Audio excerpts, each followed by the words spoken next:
Bonjour, professeur Antoine Magnan. Vous êtes chef de service de pneumologie à l'hôpital Foch à Suresnes et professeur de pneumologie à l'université Versailles-Saint-Quentin, Paris-Saclay. Pour vous, est-ce qu'il y a une différence entre l'asthme sévère de l'adulte et l'asthme sévère de l'adolescent? La différence, c'est l'adolescent par rapport à l'adulte, plus que l'asthme. C'est l'usage qu'il va y avoir du médicament, c'est les comportements vis-à-vis des facteurs déclenchants, vis-à-vis du début de crise, vis-à-vis de la perte de contrôle, vis-à-vis du tabac, vis-à-vis d'autres addictions. Certainement l'observance du traitement qui vont être plus difficiles à gérer. Et tout ça, c'est des éléments qui sont importants, qui sont différenciants. Donc, chez l'adolescent, on aura tendance à aller choisir un traitement facile à prendre, sans contrainte et efficace. Et ce qui est important, c'est d'avoir un adolescent qu'on mette en confiance. Et si on ne laisse pas un peu de liberté, de libre choix, on s'expose à une perte de fluidité du contact et de confiance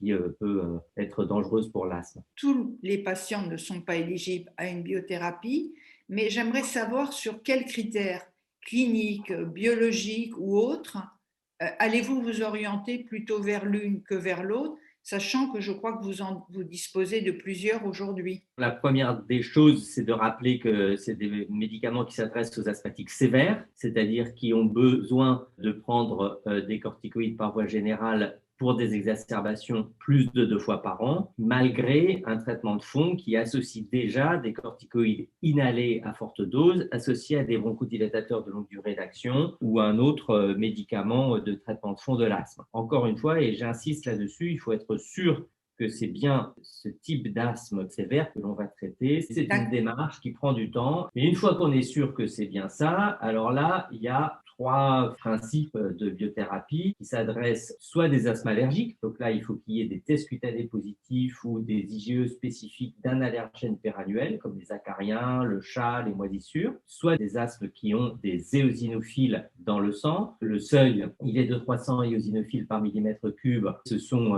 soit des asthmes allergiques, parce que les asthmes allergiques peuvent avoir des éosinophiles, soit des asthmatiques non allergiques, mais qui sont éosinophiliques. Et là, ce sont des asthmatiques qui, d'abord, font fréquemment des exacerbations, ensuite ont souvent une polypose nasosinusienne associée. Soit des asthmes ayant une inflammation dite T2, qui regroupe l'asthme allergique et l'asthme éosinophilique, qui se mesure avec une prise de sang pour mesurer les éosinophiles et pour mesurer l'allergie, et aussi le NO exhalé. L'oxyde nitrique exhalé est un reflet de l'éosinophilie bronchique et peut être un biomarqueur de réponse à ces médicaments-là. Là où on manque de biothérapie efficace, c'est chez ceux qui sont non T2. Pour le moment, on n'a pas grand-chose et ce serait bien qu'on ait des médicaments.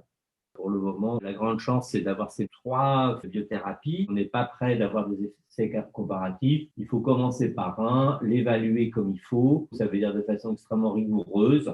Soit c'est efficace complètement et il faut le garder, soit c'est pas efficace et à ce moment-là, il faut switcher vers une autre biothérapie. Soit c'est modérément efficace et là, il faut réfléchir en fonction des désirs du patient, de la charge thérapeutique qui lui reste, c'est-à-dire est-ce qu'il a encore des corticoïdes par voie générale ou pas. Et c'est en fonction de cela qu'on va discuter de changer de traitement ou pas. Comment estimez-vous le nombre de patients asthmatiques sévères? On n'a pas de chiffre récent. Il y a 6 millions d'asthmatiques à peu près. Et sur ces 6 millions d'asthmatiques, il y en a à peu près 5% qui sont asthmatiques sévères. 300 000, ça dépend aussi si on inclut les adultes et les enfants ou si on prend que les adultes, parce que là, c'est le plus fréquent chez l'enfant. Si vous aviez un souhait à formuler, une recommandation à notre fondation pour l'amélioration de ce qu'on peut faire, nous, pour l'asthme sévère de l'adolescent, quelle serait-elle? Les voies de recherche actuelles en dehors des médicaments, elles sont aussi sur les parcours de soins. Plus on ira vers la décision partagée et plus on sera gagnant. Et donc, c'est l'implication des patients eux-mêmes dans les choix du traitement, l'utilisation probablement d'outils connectés, mais pas forcément pour tout le monde. Donc, on est vraiment dans le choix à faire par le patient, avec le patient. Pour avoir une médecine personnalisée de l'asthme, il faut que tous les acteurs travaillent ensemble, c'est-à-dire les patients, les associations de patients, les fondations comme la vôtre, les sociétés savantes et puis évidemment les professionnels de santé et spécialistes de l'asthme, les médecins traitants, les infirmiers, les kinés, que tous les acteurs travaillent ensemble. Dans le parcours de soins du patient asthmatique, c'est une concertation qui doit se faire au quotidien pour avoir une médecine personnalisée de l'asthme qui soit digne de ce nom. Donc il y a pas mal de chemin à faire encore, mais c'est tout à fait envisageable quand même parce qu'on a les outils pour le faire.